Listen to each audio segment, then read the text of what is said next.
Aleluia, graça e a paz, Senhor Jesus, amém, irmãos? Amém, quero agradecer você que está nos recebendo na sua casa, nesse instante também, né? E bem dizer o Senhor mais ainda por aqueles que estão aqui presencialmente, aleluia, amém, meu irmão? Não sei se você já deu um sorriso aí para a pessoa que está do seu lado, amém? Fala que bom que você veio, fala aqui é o seu lugar. Fala para ele estar no lugar certo, com pessoas certas, fazendo a coisa certa. Amém? Aleluia. Glória a Deus. Meus irmãos, nós estamos chegando, né, na última semana do nosso jejum. E nessa última semana, né, como eu acredito que nós já fizemos algumas vezes, nós vamos fazer algo diferente em relação às células, né? Mas eu acredito que a gente fez isso no último jejum, ou talvez em outros passados, que é o quê? De nessa última semana, você trazer a sua célula para orarmos juntos aqui. Amém, irmãos? Na nossa reta final do jejum. Então, a célula que tem reunião na segunda-feira, você deve trazer os irmãos da célula para cá segunda-feira. Amém? Então, você que é líder deve mobilizar, né, então, todos os irmãos da sua célula para virem para cá, para estarmos juntos orando às 19h30. Amém? A gente, na verdade, está tendo culto todos os dias, né? Podemos dizer assim. As células de terça-feira também da mesma forma, tá bom? As células de quinta-feira, traga os irmãos para cá. Sexta-feira também, sábado também. Amém? Então, você deve avisar para os irmãos da sua célula que nessa última semana a célula vai acontecer, na verdade, aqui no prédio da igreja, no momento da oração. Alguém pode dizer amém? Amém. Aleluia. Bem, irmãos, uma outra coisa importante, me dá um informativo aí, por favor, querida. Ótimo. O informativo que você recebeu na entrada tem um QR Code, né? Porque agora a gente é uma igreja moderna, né? Tudo é QR Code, né? Chique, né? Os irmãos estão me ouvindo aqui? Amém? Olha para cá. Bom dia, tudo bem? Seja bem-vindo, amém? Tudo bom? Pois é, estamos aqui no culto. Vamos lá. Então, veja bem. Aqui no informativo tem um QR Code para você para você cadastrar a sua casa de paz. Amém? Então, nós já começamos as casas de paz. Eu acredito que tem algumas que talvez ainda vão começar, né? E nós estamos aí com o alvo, né, de acontecer 90 casas de paz. Amém? Aleluia. Amém? Então você deve fazer aí o seu cadastro para poder a gente contar com essas casas de paz. E nós vamos fazer algo também diferente, né, a partir desse momento aí das casas de paz. Os pastores, né, e obreiros que na verdade estão reunindo com os líderes de célula, nós vamos fazer um acompanhamento diferente durante todo esse período das casas de paz. Então, como é que isso vai acontecer? Então, o pastor e o obreiro, né, que acompanham os seus líderes de célula, eles acompanharão, vão fazer a reunião semanal do discipulado presencial com todos os mensageiros da paz. Olha que chique, tem até energética aqui hoje. Obrigado, João Pedro. Significa que dá para ir até 2h da tarde agora. Aleluia. Isso aí. Tinha o Will na área ali, já disse amém. Então pronto, agora acabou. Ele é o mais forte aqui do recinto, ele está ali e segura os irmãos, ninguém vai embora. Tenta para você ver, dá uma olhada no braço dele para você ver se vai dar certo. Isso aí. Olha para cá. É o nosso segurança ali, vai impedir qualquer um de ir embora. Olha para cá, meus irmãos. Então, veja bem, nós, né, desafiamos cada líder a começar uma casa de paz, ok? Então, todos os líderes vão estar à frente da casa de paz também. Tem a reunião da célula semanal, mas vai ter uma casa de paz semanal durante 7 semanas, certo? Só que nós desafiamos também que cada líder levante um outro mensageiro da paz dentro da célula dele. Ou seja, isso pode ser um dos líderes em treinamento, pode ser um anfitrião, o anfitrião da célula, né? Se o próprio líder não for anfitrião, pode ser até mesmo um membro da célula, né? Então, tem uma das casas de paz que está acontecendo, uma das mais antigas, vamos assim dizer, que eu acho que já tem 2 ou 3 semanas acontecendo, que é de um encontrista, né? Então, um jovem, não é? Que foi num encontro nosso recentemente, como é que é o nome dele mesmo? É o Lucas, né? Ele deve vir à noite. Então, o Lucas, ele começou a casa de paz. Irmãos, e está sendo uma bênção. né? Ele está fazendo casa de paz lá com quantas pessoas mesmo? De qual rede que ele é mesmo? 5 pessoas, né? De qual rede?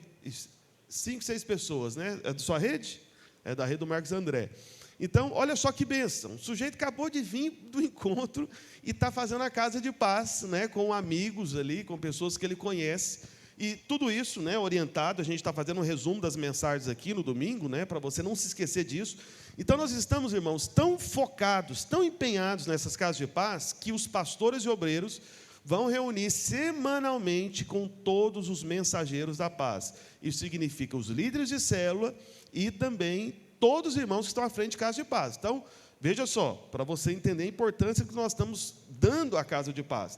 Então, tem irmãos que não são líderes de célula, né, que estão à frente dessas casas de paz, vão estar reunindo toda semana também com os pastores, né, para serem encorajados, né, para poder avaliar como foi a reunião da casa de paz, né, para poder trazer também instruções, né, dicas, né, para inspirá-los, né, para revisar ali a mensagem da semana.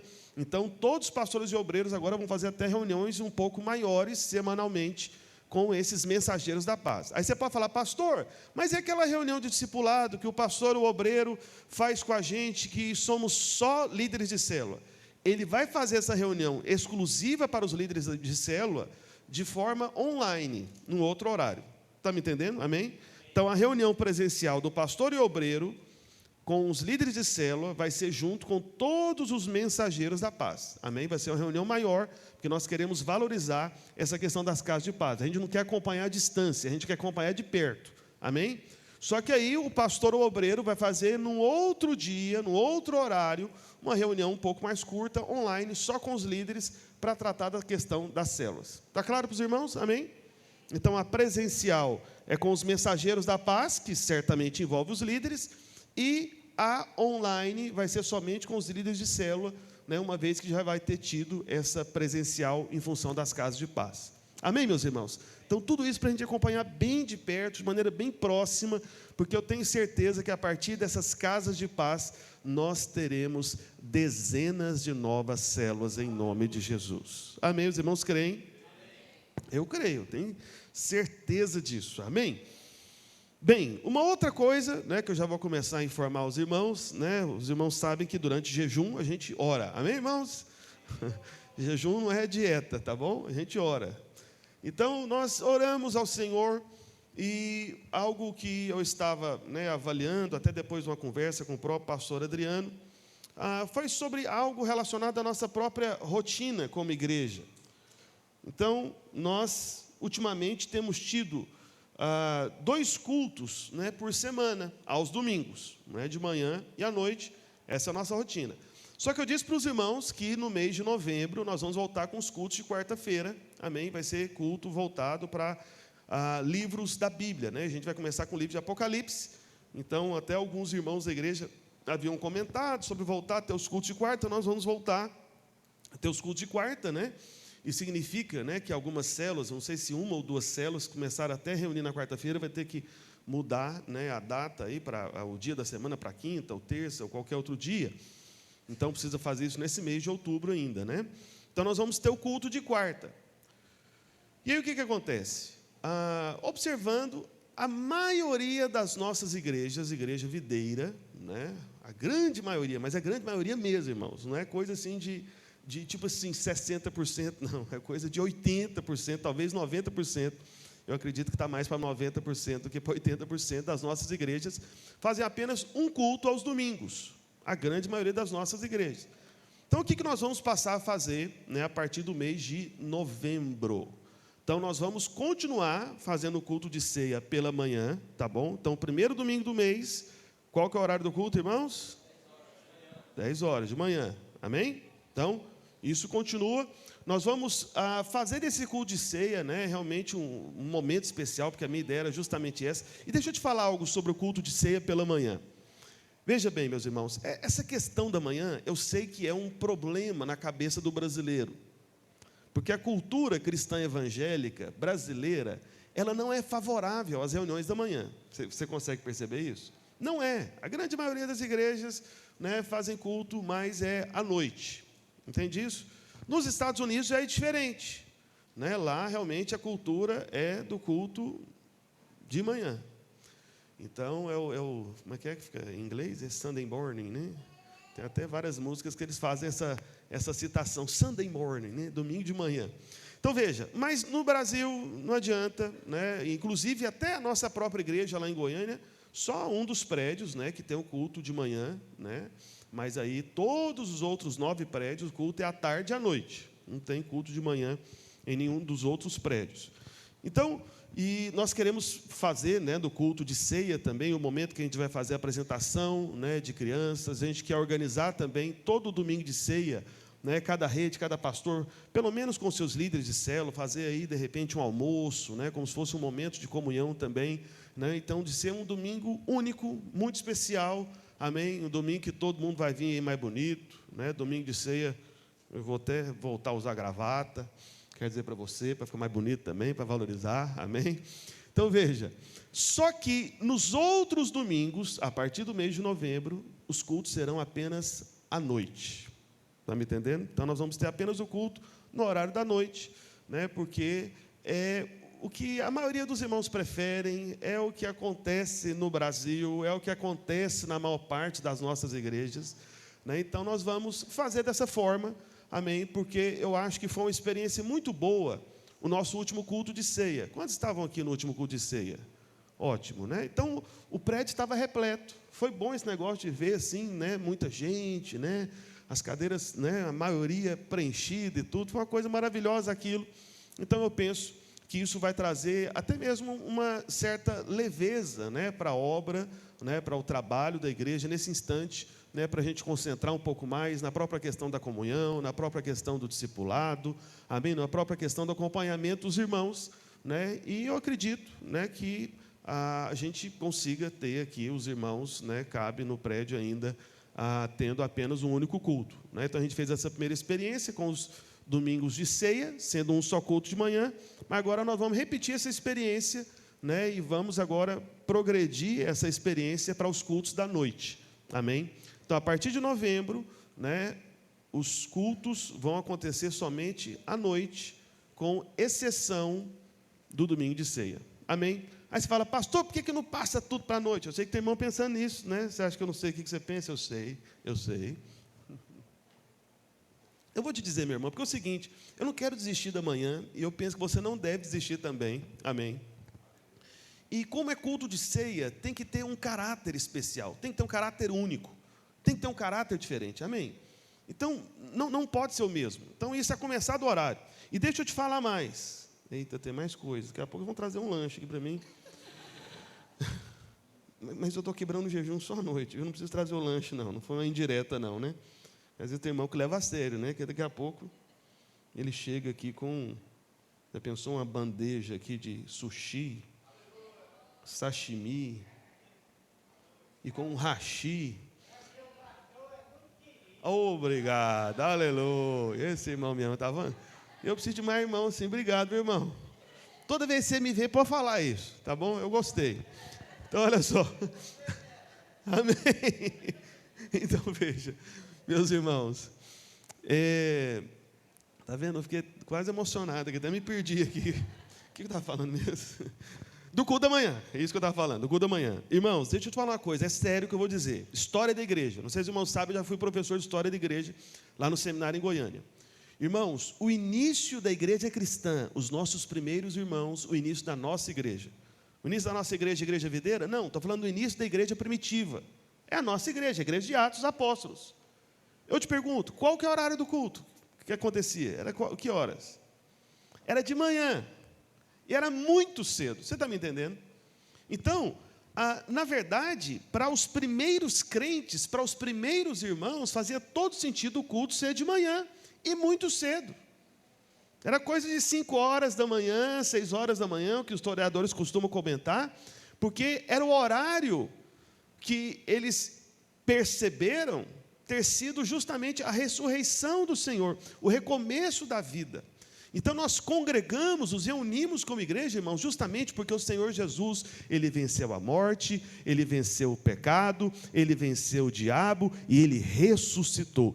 Todo culto ao Senhor é uma celebração à ressurreição do Senhor Jesus Cristo. Você está me entendendo? Amém?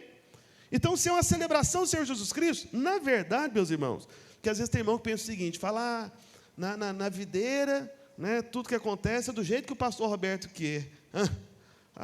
Como dizia meu saudoso pai, né, que já está com o Senhor, se cesse. Meu pai tinha essa expressão, né? Se fosse, né? Ele ficava curtindo, né, falando coisas erradas para poder fazer piada, né?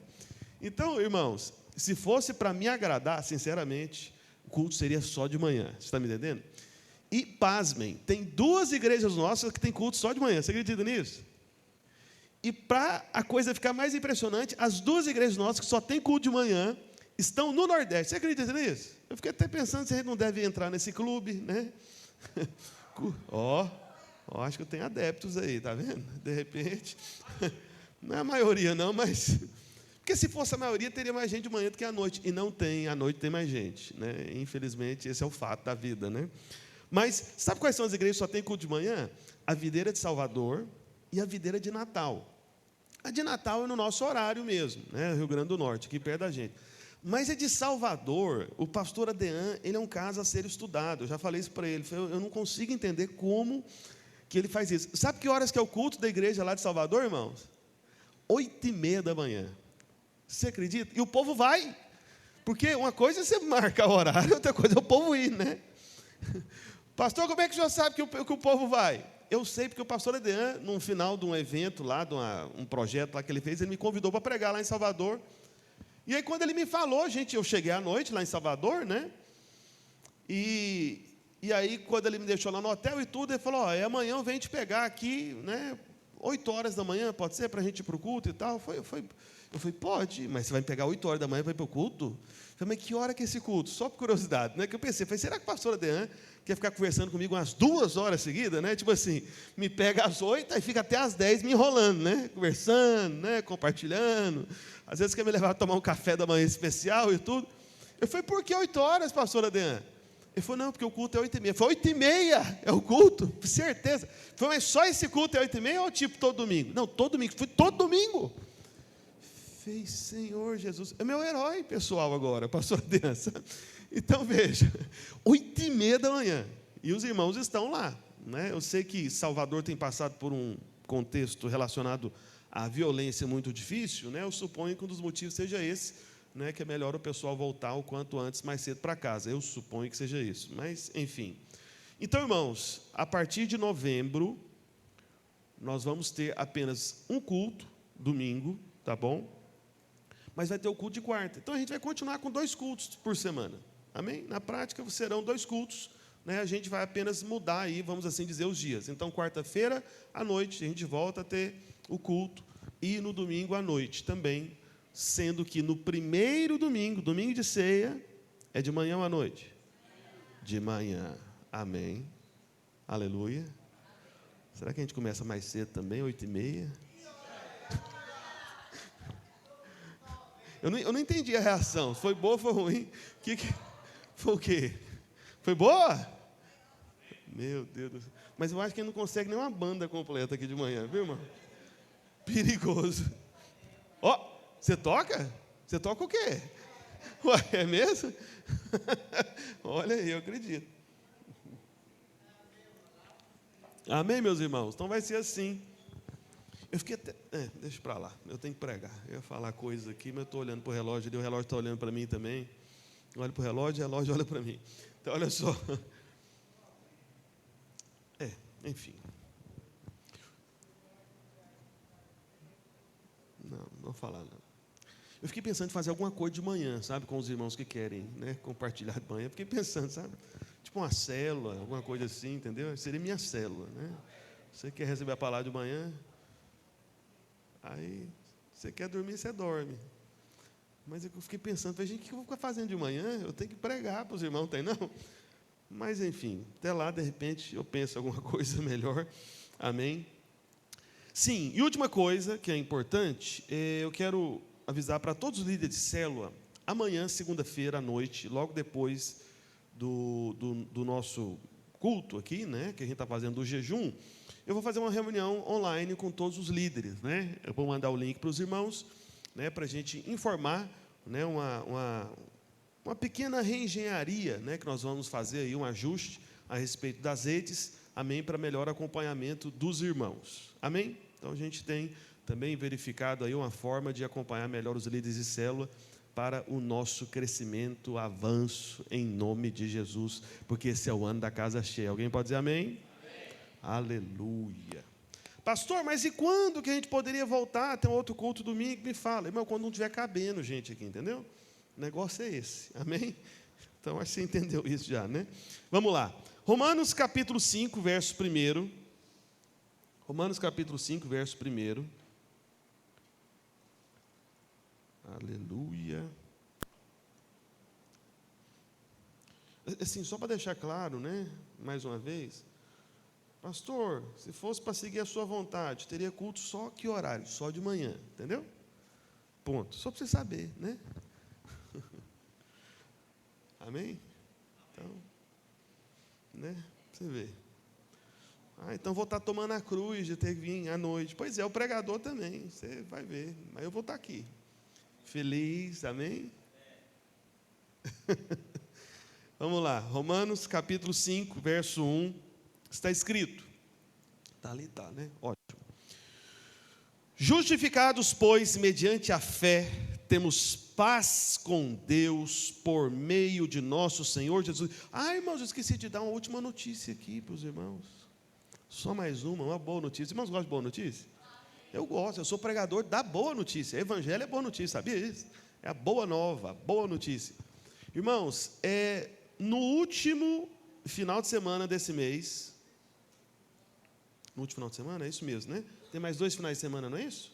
Então, no último domingo desse mês de outubro, que dia que dá exatamente? Alguém me ajuda aí? 29. Então, no dia 29 de outubro, no nosso último domingo de 2 cultos, inclusive, né?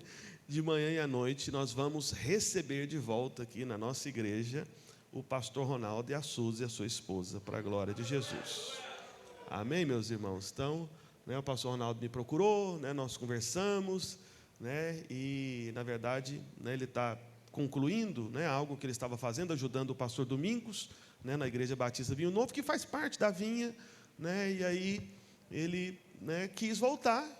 E eu falei para ele, irmão, mas não fui eu que te mandei embora, eu também queria que você ficasse, né? Já, imagina se eu não quero que você volte, é claro que eu quero, né? Então volte, né? Então, no último domingo agora, do mês de outubro, você também? Ótimo, obrigado. Então, olha só, amém. Então, nós vamos receber de volta o pastor Ronaldo, né? E a Suzy, a sua esposa, no último domingo de outubro, nos 2 cultos, amém? Vai ser um momento de alegria, eu estou alegre, feliz, você não está não? Eu estou, vai ser uma grande bênção voltar para casa, né? A casa dele é aqui, né? Então, amém. Agora vamos continuar, agora eu vou pregar, né? Um pouco tempo me resta. Vamos lá, Romanos 5, verso 1.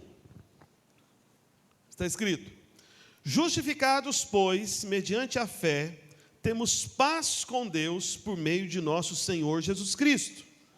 Verso 2. Por intermédio de quem obtivemos igualmente acesso pela fé a esta graça na qual estamos firmes e gloriamo-nos na esperança da glória de Deus. Aleluia. Amém. Vamos orar ao Senhor por um instante, sentado como você está. Você que está em casa também, avise para as pessoas aí próximas a você, dizendo que esse é o momento da palavra, que todo o seu foco, sua atenção, seu coração está voltado para esse instante, amém? Vamos orar por um instante, por favor. Pai, em nome de Jesus, nós invocamos o Teu nome mais uma vez nesse lugar, como igreja, ó Deus, congregados, reunidos ao Teu nome, Senhor, e pedimos para que o Teu Santo Espírito, ó Deus, venha trazer clareza de entendimento, revelação, no pleno pleno entendimento e conhecimento da Tua palavra, que é viva e que tem o poder de nos transformar, tem o poder de nos libertar, tem o poder, ó Deus, de eliminar sofismas, fortalezas mentais,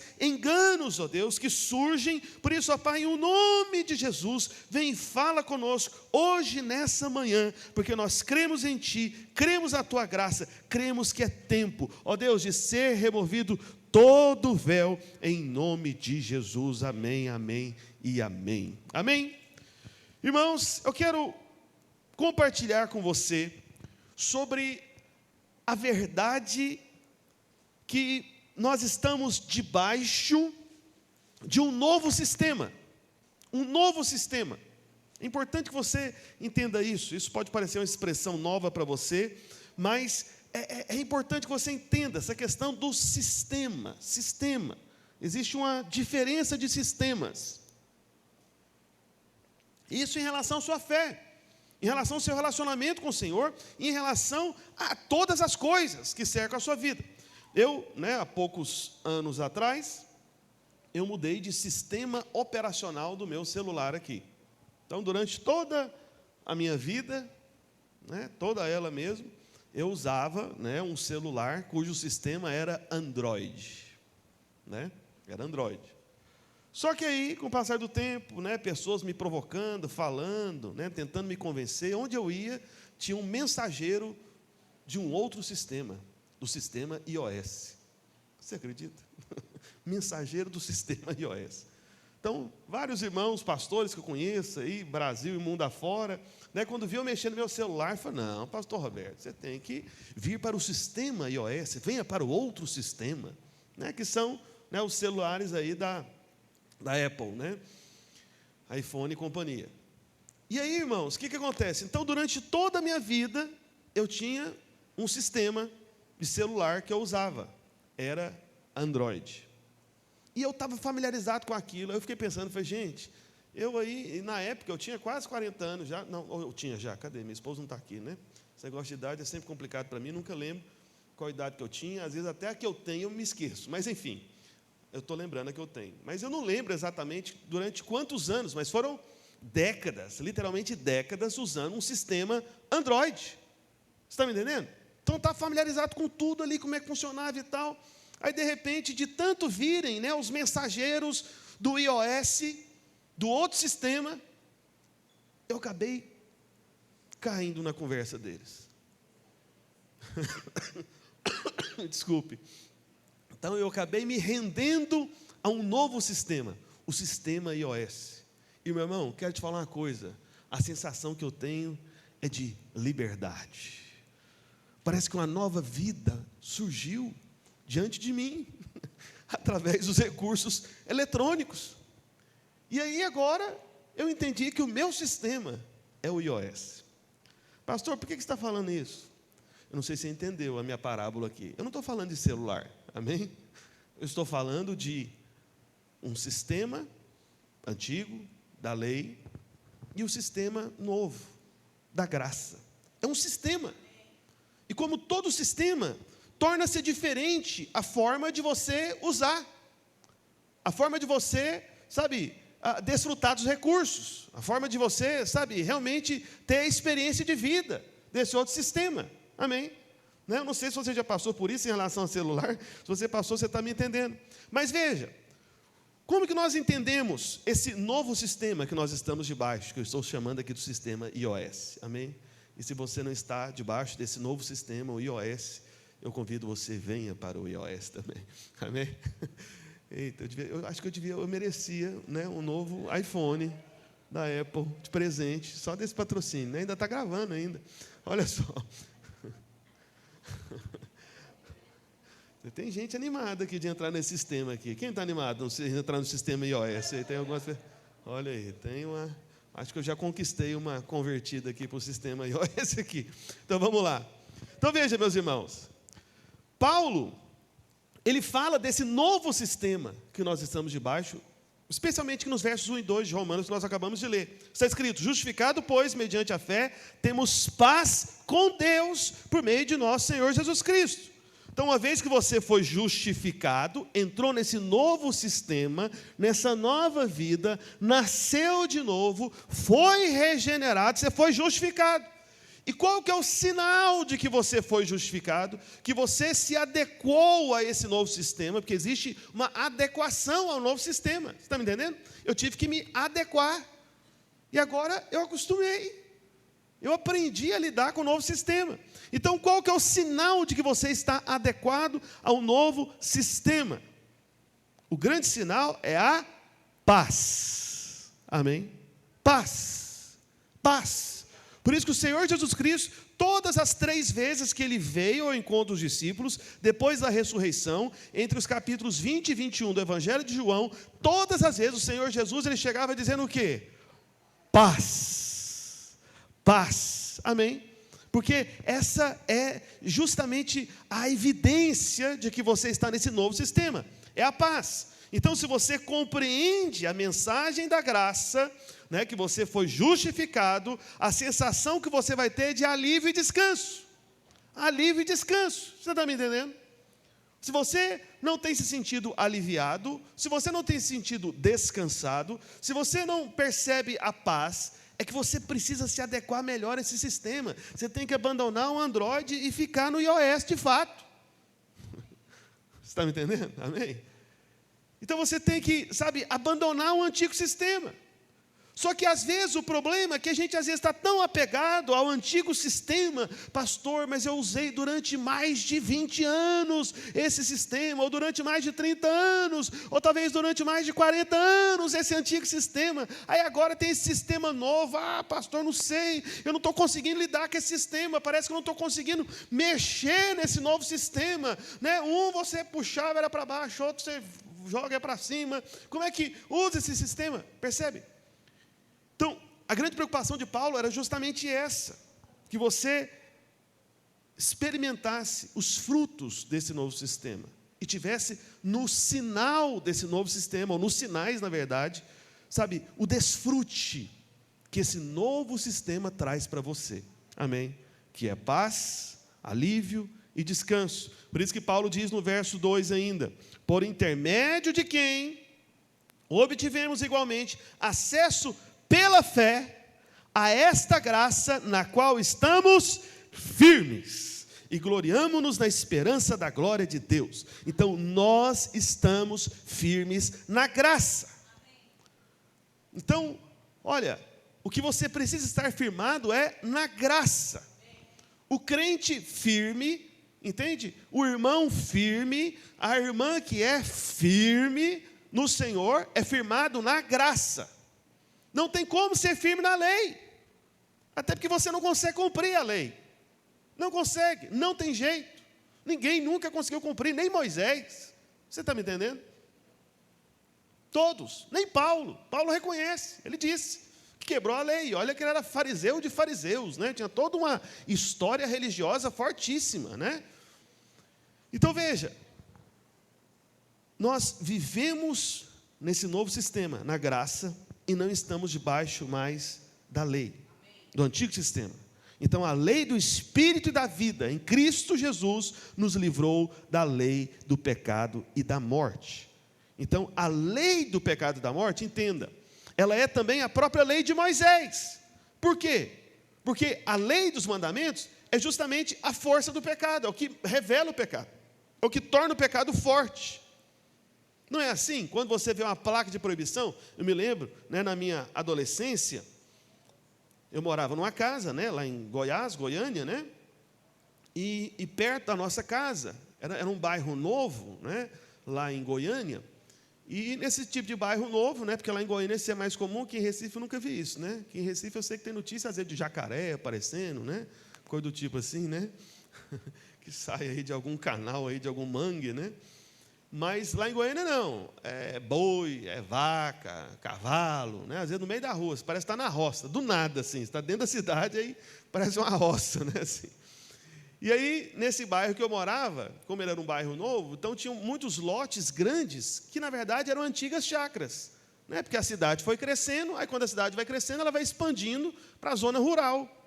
Então esse bairro era como se fosse uma antiga zona rural que virou cidade. E aí, o que o pessoal lá que quis manter o aspecto da vida rural lá fizeram? Eles começaram a murar aquilo que antes era só uma cerca. Aí murava e tal. E aí tinha vários lugares lá que tinha pomar, né? Todo tipo de fruta, né? Manga, coisa do tipo assim, além de criar galinha, né? Essas coisas de roça mesmo. E aí, como, né, a cidade cresceu para esse lado, né? E uma das estratégias desses moradores que queria manter a rocinha dele ali, mas agora murada, era colocar placas de proibição, proibido entrar, área privada. Irmãos, você acha que a placa ajudava ou piorava a vida desse cidadão? Piorava, porque estava lá eu e os adolescentes lá do meu bairro lá, né? Naquela fase da vida que você anda meio assim, né? Já viu? Por que tem gente, por que o povo anda assim, né? Isso é um caso a se estudar também, mas enfim. Então, né, os malandrinhos lá do bairro, lá, todos os espertinhos lá. E aí, irmãos, era a gente ver uma placa dessa, proibido entrar, cutucava um no outro, você viu o que está escrito ali? Proibido entrar. Aí, meu irmão, era um desafio. Quem vai entrar primeiro? Foi eu vou entrar. Então, irmãos, a força do pecado é a lei, ou seja, o que vai te fazer justamente você ter o interesse de não realizar aquilo que não deveria, é justamente a proibição, você está me entendendo? Então, quando a gente havia a placa, aí que a gente se sentia motivado para pular o muro. E aí a gente pulava, subia, fiz isso demais, irmãos, viu?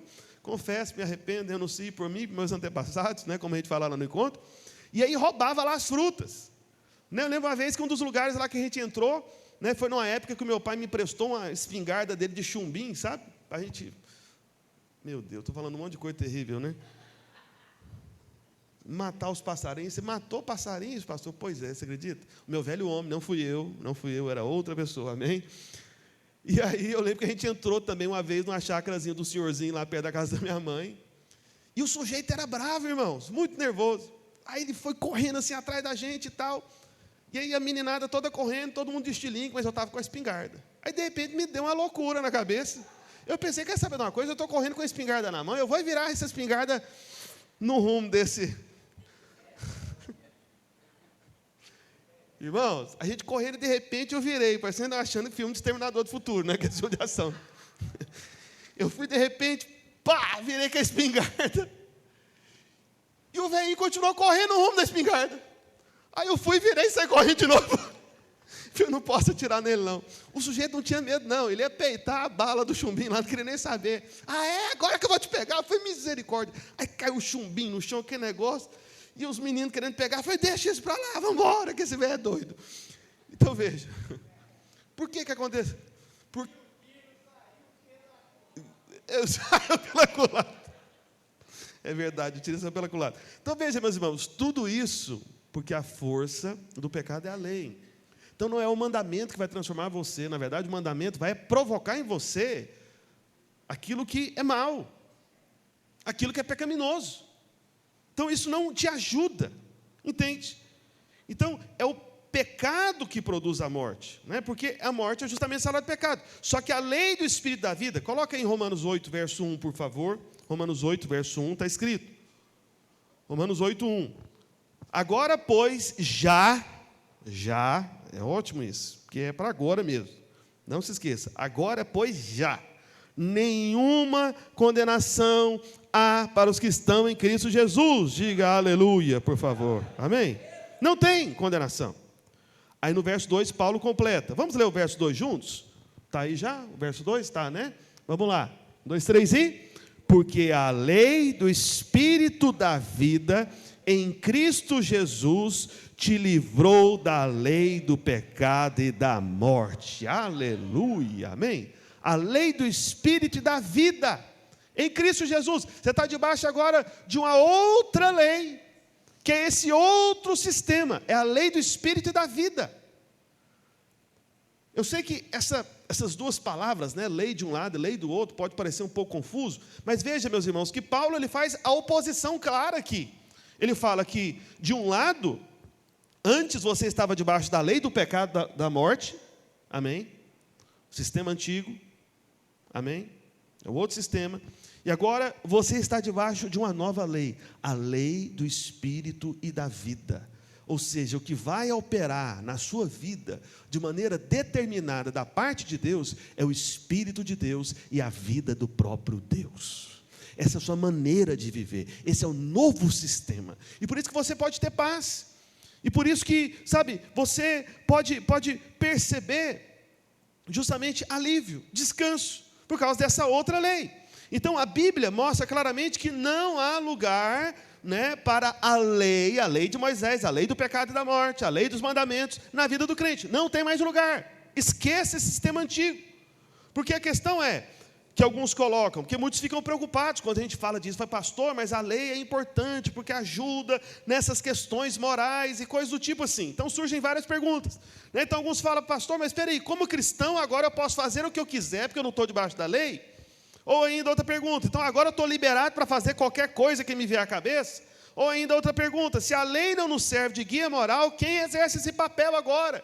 De guia moral, sobre o certo e errado, sobre o que é apropriado fazer, sobre o que eu não devo fazer. Então veja, como crentes, como cristãos, nós temos o desejo interior, real, espontâneo, de que o nosso comportamento seja correto. Não precisa de lei mais exterior, porque existe alguém vivo dentro de você, e esse alguém é Deus, é o Espírito Santo de Deus, que reside em você. Então você não consegue mais viver a velha vida, e se acontecer de você cair e pecar, você não se sente bem, porque você percebeu que essa não é mais a sua natureza. Então não precisa de uma lei exterior, existe uma lei interior, porque é a lei do Espírito da vida, porque o Espírito está dentro de você, a própria vida de Deus reside em você. Você está me entendendo? A vida de Deus, uma vida divina, não é humana, uma vida que nunca foi criada, mas que criou todas as coisas, permanece em você. Então você não precisa, sabe, de um guia moral externo, de uma lista de não podes. Não. Veja, é a vontade de agradar a Deus que, na verdade, acaba levando alguns para abraçar o erro da lei. Porque esse que é o problema. Muitos irmãos são honestos, sinceros. Tem muito crente legalista sincero. Quando a gente fala de crente legalista, que está abraçando a lei de Moisés, que você acabou de descobrir que é a lei do pecado e da morte, porque se você abraça a lei de Moisés, é isso que você vai experimentar? Pecado e morte. Cansaço, peso, jugo, desânimo, todo tipo de coisa. Então, muitos abraçam a lei com a motivação correta. Quer dizer, ele fala, não, mas eu quero agradar a Deus, então vou cumprir toda a lei dos mandamentos de Moisés.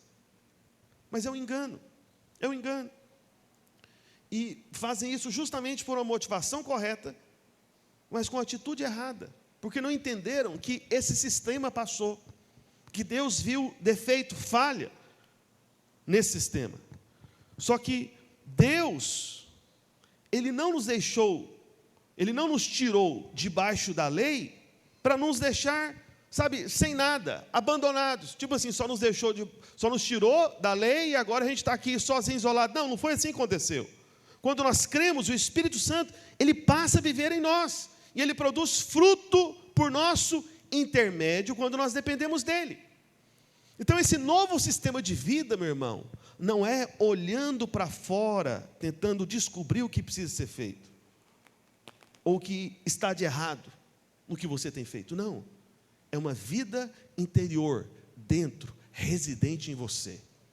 Porque se você creu no Senhor Jesus Cristo, nasceu de novo, meu irmão, o Espírito Santo está aí, a resposta está aí, Ele está aí, Ele permanece aí, Ele continua aí, e Ele nunca vai sair. Você está me entendendo?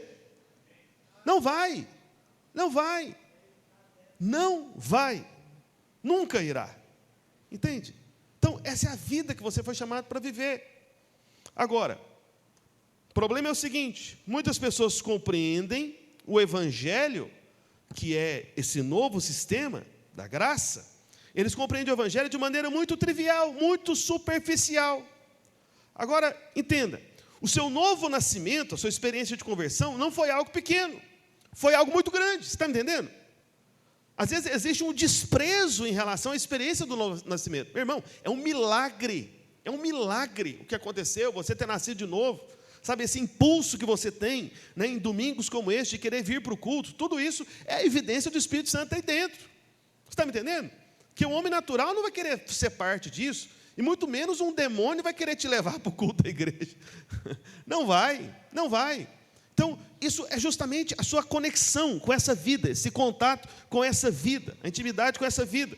Então, quando você nasceu de novo, algo muito grande aconteceu. Deus tirou o coração de pedra e colocou o coração de carne no lugar, um coração da parte de Deus. Então, você nasceu de novo, por isso você tem a natureza de Deus, e todo aquele que nasceu de novo quer viver segundo essa nova vida, que foi manifestada em Cristo Jesus aqui. Por isso você não precisa de mandamento da lei.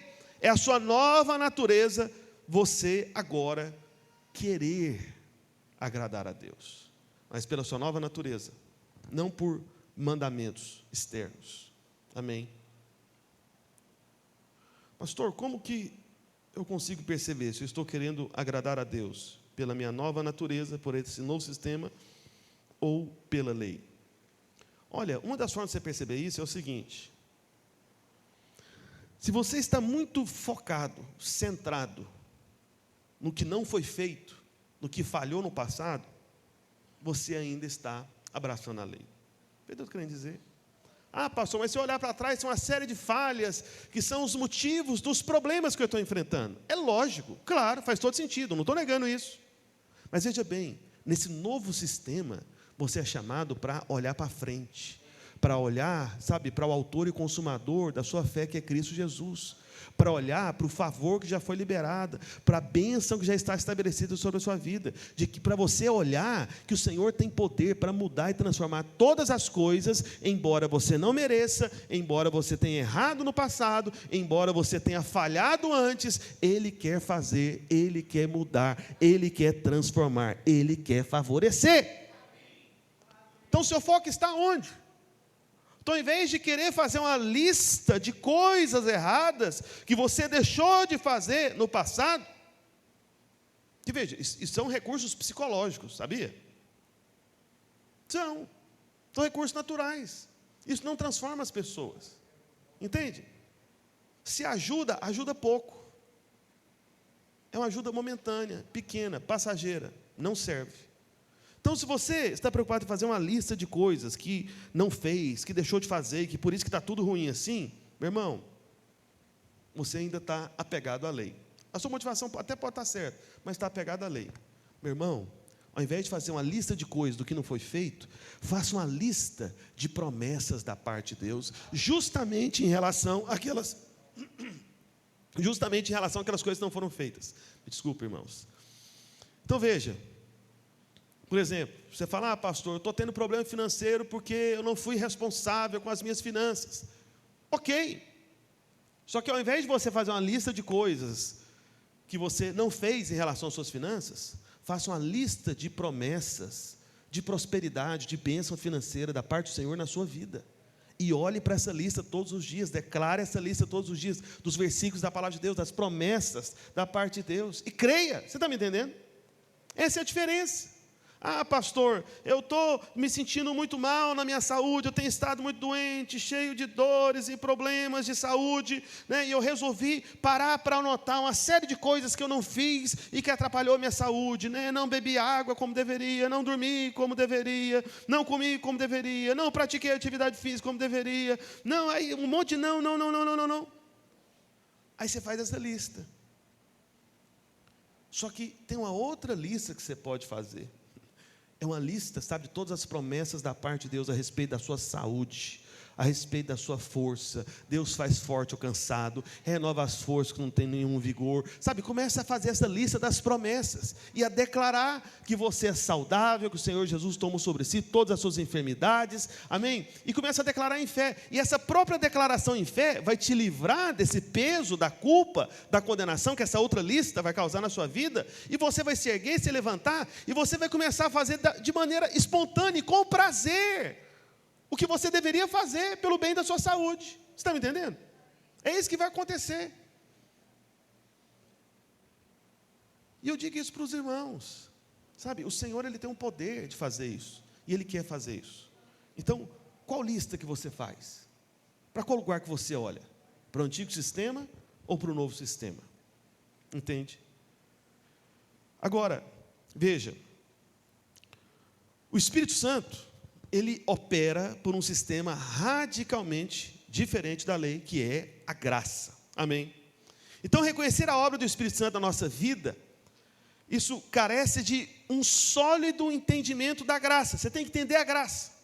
E com frequência, no entanto, a ideia que nós temos da graça nada mais é do que receber misericórdia. Então, na definição de alguns, e veja, eu vou te falar agora uma definição superficial, limitada, não é uma definição ampla da graça. Amém? Você está me entendendo? Os irmãos me acompanham? Amém? Vamos lá, então veja.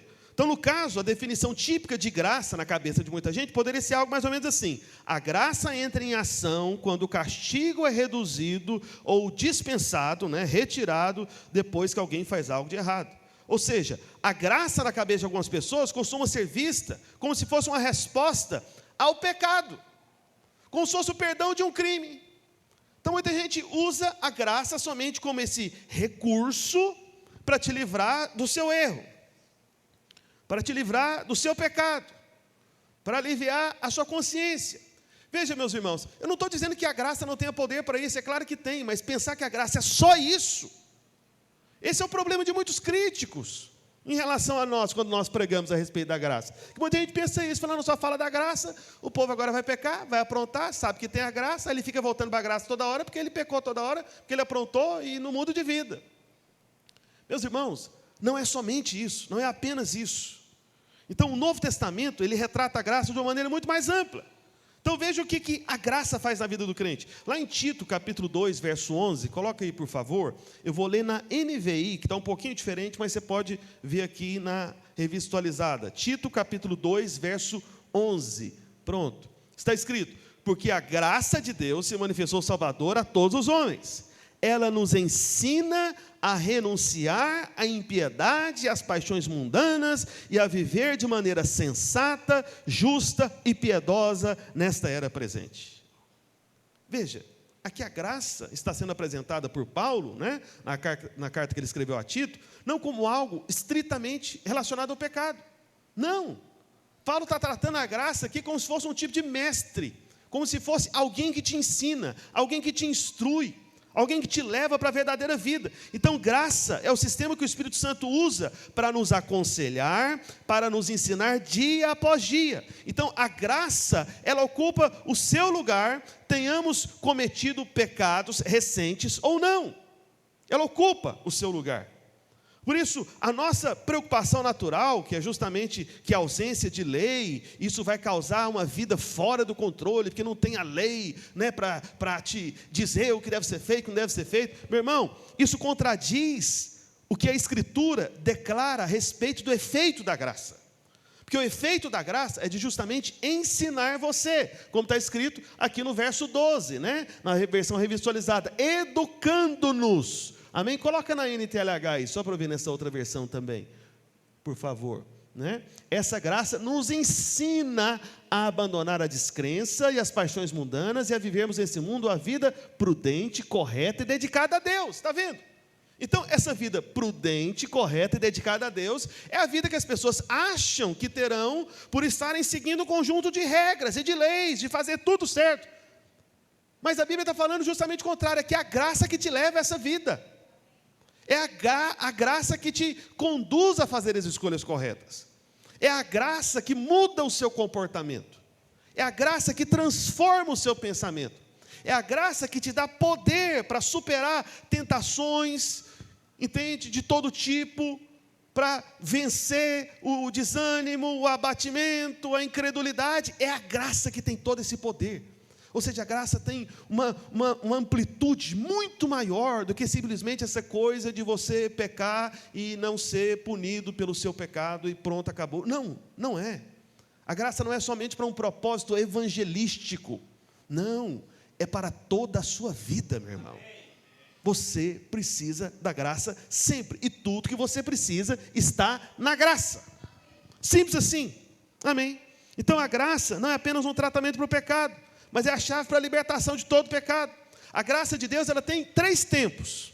3 tempos. Então, no passado, quando você foi salvo pela graça. Diga amém. No presente, a graça ensina você a viver de maneira santa, justa, piedosa, prudente, sábia. Diga amém. E no futuro, é a graça que vai te dar um corpo glorificado, que é a nossa santa esperança a respeito do reino que virá e se manifestará nessa terra. Alguém diga amém? É a graça que vai te dar esse corpo glorificado. Ou você vai receber um corpo glorificado que você fez por onde? Não, eu vou receber um corpo glorificado porque eu cuidei desse corpo aqui. Pode observar, 3% de gordura. Músculos hipertrofiados. Tomo 3 litros de água por dia. Durmo 8 horas por noite. Dieta concentrada em proteínas. Eita glória. Então agora eu vou receber um corpo glorificado, porque eu fiz por onde? Bom, acho que a única pessoa que faz essas coisas aqui é só o William ali. Mas enfim. Mas eu me empenho na graça. Eu oro todo dia. Falei, Senhor, me ajuda a fazer isso. E o Senhor ajuda, viu? Então veja. Meus irmãos, você vai receber um corpo glorificado, não é porque você merece. É pela graça também. É tudo pela graça. Você está me entendendo? Amém? É pela graça, pela graça. Então, você precisa de graça não só quando comete pecado, mas em todas as circunstâncias da sua vida. Todas as circunstâncias. Você precisa da graça. Então, quando nós questionamos a função da graça na nossa vida, nós estamos, olha, ouça com atenção o que eu vou dizer para você, porque é sério o que eu vou dizer. Quando você questiona a função da graça na sua vida, você está literalmente insultando, ofendendo a inteligência de Deus. Como assim, pastor? Eu estou ofendendo a inteligência de Deus? Tá. Tem um monte de crente e até pregadores que ofendem a inteligência de Deus. Como assim? Porque a questão é, será que Deus estabeleceria uma nova aliança para promover o pecado? Será que Deus faria isso? Não, eu vou criar uma nova aliança porque eu quero que o pessoal peque mesmo. Claro que não. Porque as pessoas que criticam a graça falam isso. Falam, não, quem está na graça agora só vive no pecado. Peca e está na graça. Mas estou na graça, não tem condenação. Estou fazendo o que eu quiser. Meu irmão, é loucura isso. Claro que não. Deus é sábio. Amém. Ele é a própria sabedoria. Quando você vê Salomão escrevendo em Provérbios, né, sobre a sabedoria, grita na rua a sabedoria. Sabedoria lá tem um S maiúsculo, porque é o próprio Deus falando. Deus é a sabedoria, estão me entendendo? Então Deus é sábio. Ele sabe que somente a graça pode produzir o verdadeiro temor. A verdade é que a graça, ela desativa o orgulho, sabe? Ela enfraquece a tentação, sabe? Ela, na verdade, se levanta contra a sua própria carne e te coloca na posição que você deve estar, só que de maneira espontânea, através de algo que vem do seu interior, não de algo exterior, que envolve a sua concentração total e todo o seu empenho, e você vai conseguir. Não é assim. É o Espírito Santo em você. E o Espírito Santo de você é o Espírito da graça. Amém. Quero chamar os irmãos aqui para o teclado, por favor. Os irmãos já estão prontos com os elementos da ceia? Pode aguardar aí na porta, tá, Marcos André? Mas já deixa os irmãos enfileirados aí, por favor, na entrada. Veja, retirar a lei da nossa vida significa que o esforço próprio não é mais estimulado a assumir o controle. Porque a lei só incentiva o esforço humano. A lei nos encoraja a depender de recursos externos, ao invés de depender de Cristo. Só que a aceitação incondicional da graça desativa o esforço humano e permite que o Espírito Santo seja tudo o que Ele quiser através de você. Amém? É a graça que libera o agir do Espírito Santo na sua vida. Você está me entendendo? Quando você se volta para a lei do pecado e da morte. Mas quando você se volta para a graça, lei do Espírito e da vida. Esse é o sistema que você tem que estar. Da lei, do Espírito e da vida.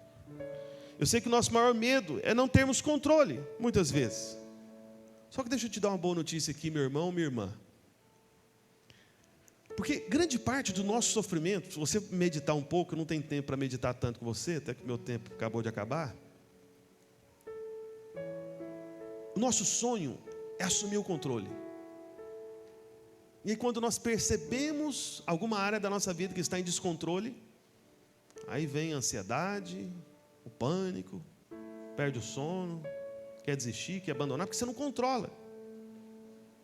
Pode ver, aquilo que é o principal motivo das suas preocupações, são áreas da sua vida que você queria ter o controle. Se o seu principal motivo de preocupação é financeiro, você queria ter controle sobre aquilo. Fala, gente, eu tinha que ter mais dinheiro. E você fica focado naquilo.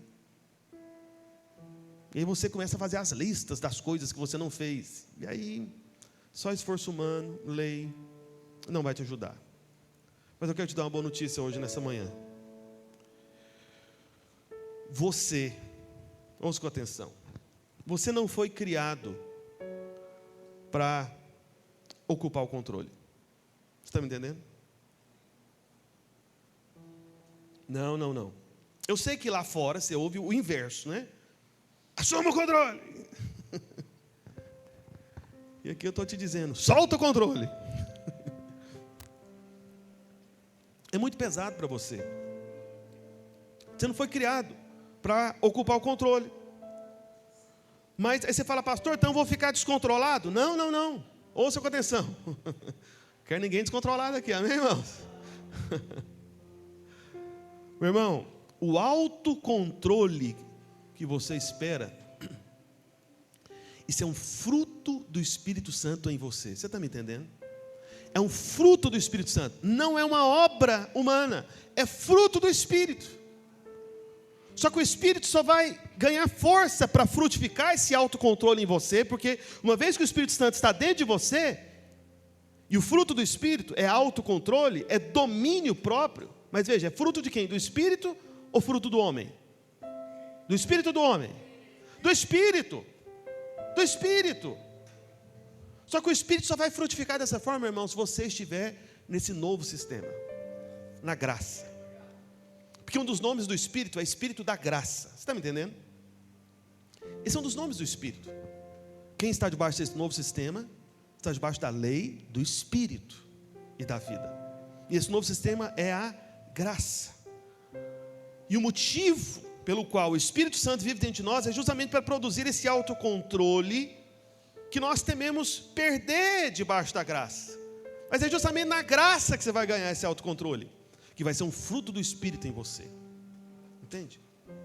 Porque a graça é ela que te leva ao Espírito. Veja, Paulo, ele nos incentiva a confiar na graça debaixo da nova aliança, citando as palavras do próprio Senhor Jesus. Lá em 2 Coríntios 12, 9, coloca aí para mim, por favor. 2 Coríntios 12, 9.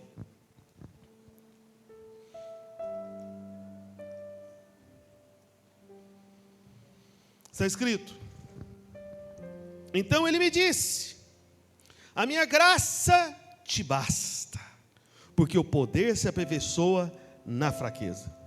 De boa vontade, pois, mais me gloriarei nas fraquezas, para que sobre mim repouse o poder de Cristo. Então veja, Paulo estava com espinho na carne, ele orou, e o Senhor respondeu que a graça era suficiente. Mas a questão é, quantos estão dispostos a dizer que a graça é suficiente? Porque essa foi a resposta do Senhor, e essa continua sendo a resposta do Senhor: a graça é suficiente. Ah, mas o espinho continua. A graça é suficiente. Ah, mas o problema não foi superado. A graça é suficiente. Ah, mas o dinheiro ainda não veio. A graça é suficiente. Ah, mas meu casamento não foi restaurado. A graça é suficiente. Ah, mas a célula ainda não cresceu, não multiplicou. A graça é suficiente. A minha graça te basta. Essa é a resposta do Senhor. A graça é suficiente. A graça tem poder, meu irmão. Não apenas para te livrar da culpa, da condenação, mas para levantar você, para manter você de pé, para encorajar você, para inspirar você, para fazer você permanecer, perseverar e continuar crendo por coisas grandes, maravilhosas e miraculosas da parte do Senhor, embora você não mereça nenhuma delas, mas você quer, crê, e Deus diz que vai dar. A graça é suficiente para te manter nessa caminhada. Essa foi a resposta de Deus a Paulo. É a resposta do Senhor Jesus. Jesus disse para Paulo isso. São palavras do Senhor Jesus. Amém? A minha graça já é o suficiente. Te basta. A graça. Somente a graça. Sabe, o Senhor Jesus não estava com receio de Paulo ter muita graça. Não, ele estava falando que a resposta era a graça. Então a graça não é apenas uma resposta ao pecado, mas é o centro justamente da nova aliança.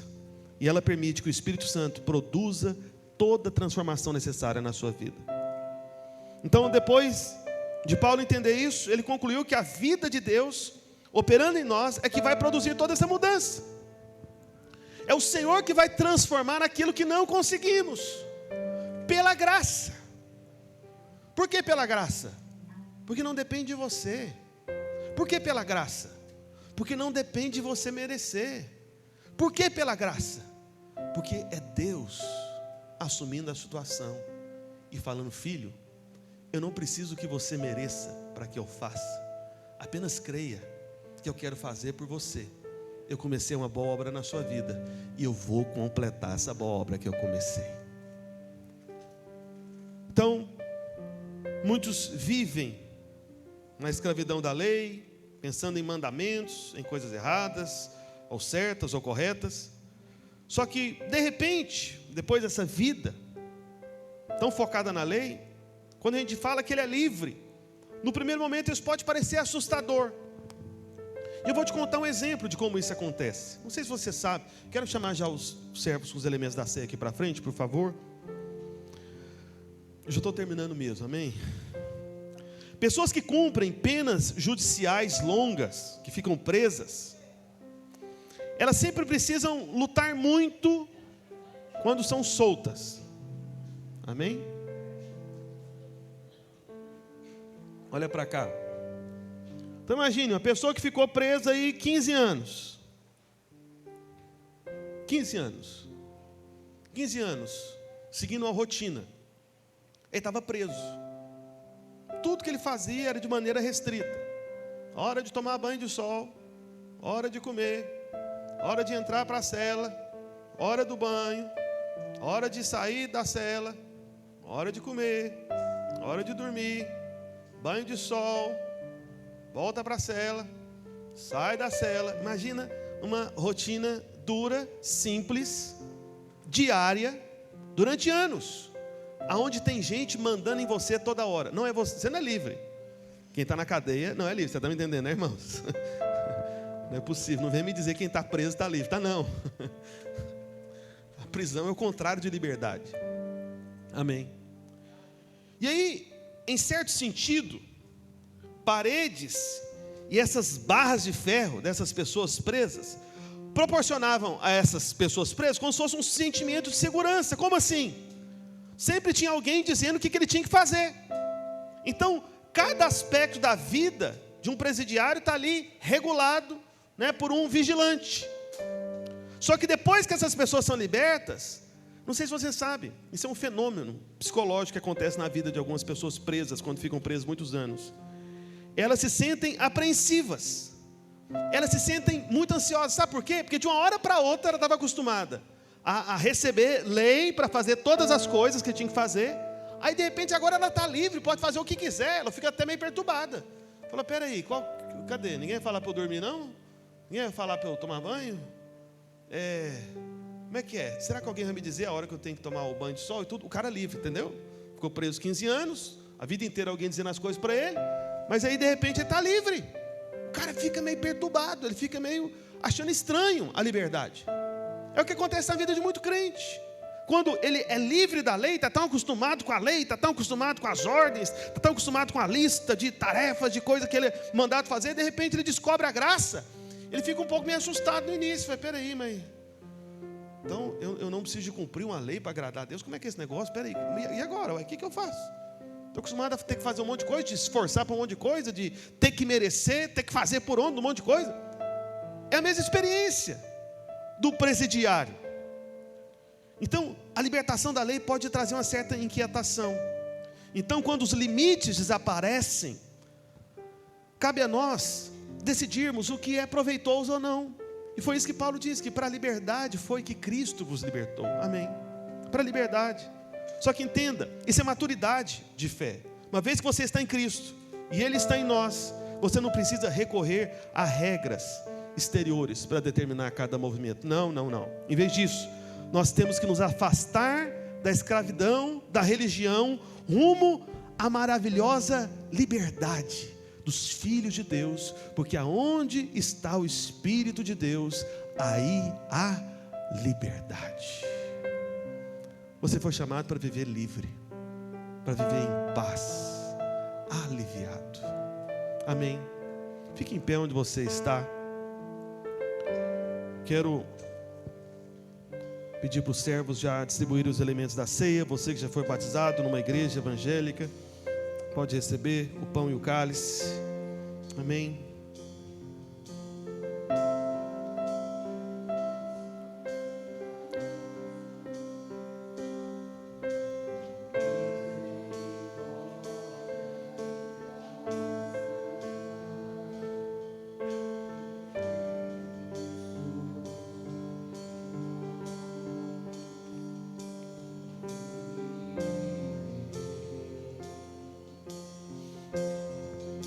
Vamos ministrar ao Senhor essa canção.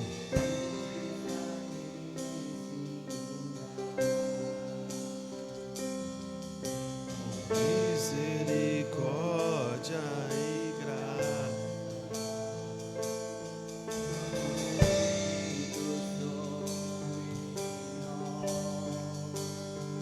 Somos livres.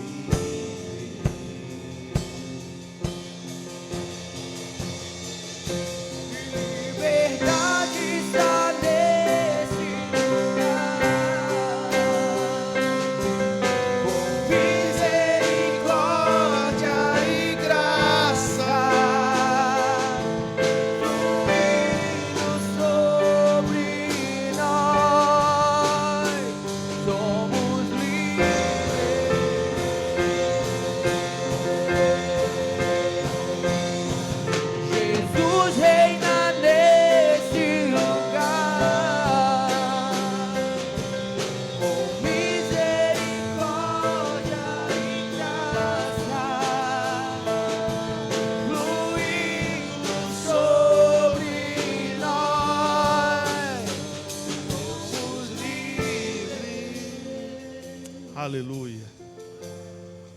Olha, meus irmãos, sendo bem franco com você, é muito mais fácil que um pastor diga para você o que você deve fazer. Parece que é mais simples, mas esse não é o caminho de Deus. O caminho do Senhor é o bom pastor dentro de você. Amém? É Ele mesmo. O pastor Luiz, ele estava comentando, que há pouco tempo atrás ele começou a abrir uma caixinha de perguntas no Instagram, que tem irmãos me provocando aqui em Recife a fazer isso também. Agora eu vou te dizer um dos motivos de eu ficar desanimado com isso, mas eu vou acabar fazendo, para a alegria dos irmãos, igual o culto à noite, entendeu? Para a alegria dos irmãos. E aí, pastores comentando que a pergunta mais repetida, uma das mais, na verdade tem 3 principais, uma das mais repetidas é se crente pode ou não pode fazer tatuagem. Pastor, crente pode fazer tatuagem? Aí o pastor Luiz, ele disse que ele respondeu de diversas formas, diversas maneiras. Porque o que muitos irmãos infelizmente querem é o sistema antigo, o sistema da lei. Pode ou não pode? É pecado ou não é? Como é que faz? Aí uma das últimas respostas, que foi a derradeira do pastor Luiz, que foi ele desistindo de responder essa pergunta. Ele parou, pelo menos essa. Aí ele deu uma resposta usando uma fala do Cristiano Ronaldo. Eu falei, irmão, deixa eu te falar uma coisa. Ao invés de falar se pode ou se não pode, eu vou te responder com a fala do Cristiano Ronaldo, jogador de futebol. Certa vez perguntaram para o Cristiano Ronaldo: Cristiano Ronaldo, por que você não tem tatuagem? Todo jogador de futebol famoso tem tatuagem. E sabe qual foi a resposta do Cristiano Ronaldo? Ele falou o seguinte: você já viu alguma Ferrari com adesivo na lataria dela?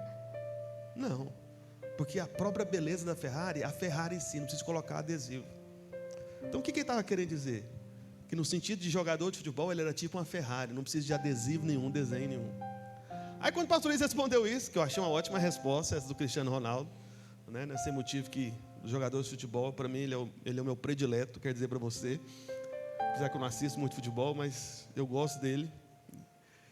E essa resposta dele eu achei ótima. Só que em seguida, sabe o que os irmãos falaram para o pastor Luiz? Ah, pastor, o senhor está fugindo, o senhor não quer dizer, está fugindo da resposta. Então veja, meus irmãos, esses irmãos que ficam insistindo nesse tipo de pergunta, que quer saber o que o pastor diz, que é pecado, que não é pecado, pode ou não pode, o que eles estão querendo?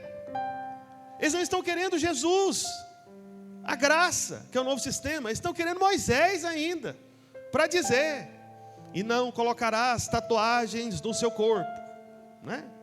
Eles querem novas leis, novos mandamentos. Mas veja, meus irmãos, até a definição de pecado no Novo Testamento é diferente do Velho Testamento. No Velho Testamento, pecado é quebrar a lei. Mas no Novo Testamento, Paulo diz que tudo aquilo que não provém de fé é pecado. É diferente, percebe? É uma questão de seguir sua convicção no Espírito. Esse que é o caminho. E o último texto que eu quero ler para você, antes da gente tomar a ceia do Senhor, é Gálatas capítulo 5, verso 1. Está escrito, Gálatas 5, 1. Vamos ler juntos? Amém? É uma só voz. Vamos lá? Para a liberdade foi que Cristo nos libertou. Permanecei, pois, firmes e não vos submetais de novo a jugo de escravidão. Você foi chamado para a liberdade. Para a liberdade dos filhos de Deus. Para a liberdade do Espírito de Deus que está em você. Não para olhar para coisas, regras, ou para o seu próprio esforço, ou o seu próprio comportamento. Não, para olhar para Cristo. E aí sim você vai ter o autocontrole. E aí sim você vai ter esse fruto que você espera. E aí sim você vai fazer as escolhas que devem ser feitas de maneira apropriada, por causa dele em você. E a certeza, a garantia de que você pode permanecer nesse sistema é justamente o que nós celebramos agora. Amém? Erga o pão por alto e diga assim: este pão é o corpo de Cristo, que foi moído por mim na cruz do Calvário.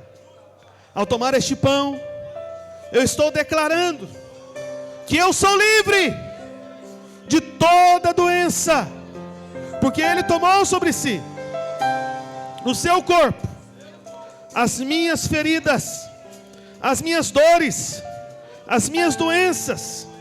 Pelas suas chagas eu sou sarado. Aleluia. Isso é saúde para você. Amém. Erga o cálice, diga assim: este cálice é a nova aliança, a aliança eterna, a aliança da graça, feita no sangue do Senhor Jesus Cristo. Ao tomar esse cálice, eu estou declarando que eu sou livre, que tenho livre acesso para entrar com ousadia perante o trono do Todo-Poderoso.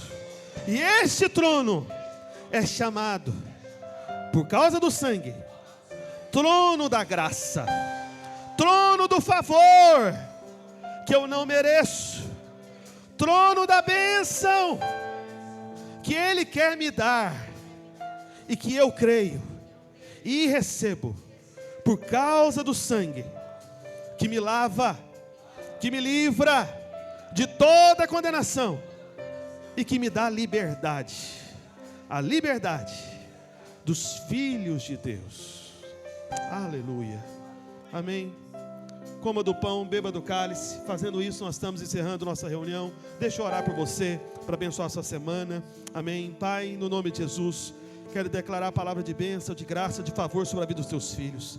Pai, que o teu Santo Espírito possa ampliar o entendimento no coração de cada um deles, a respeito desse novo sistema, a respeito dessa nova aliança, a respeito da graça, que é a própria pessoa do Espírito Santo residindo em nós, e nos guiando para o bom caminho, e nos preparando para tudo aquilo que o Senhor tem para nós, independente do nosso mérito, mas por causa do mérito de Cristo Jesus na obra do Calvário. Por isso, ó Pai, em nome de Jesus, que os teus filhos possam viver, ó Deus, na liberdade dos filhos de Deus, em nome de Jesus. Eu todos digo amém, amém e amém. Amém. Glória a Deus. Deus abençoe a sua vida. Obrigado por ter ficado até o final. Obrigado por você que está em casa também. Amém. Diga para pelo menos 2 ou 3 irmãos. Fala para ele: você foi chamado para ser livre. Fala para ele: o novo sistema é o sistema da liberdade. Aleluia.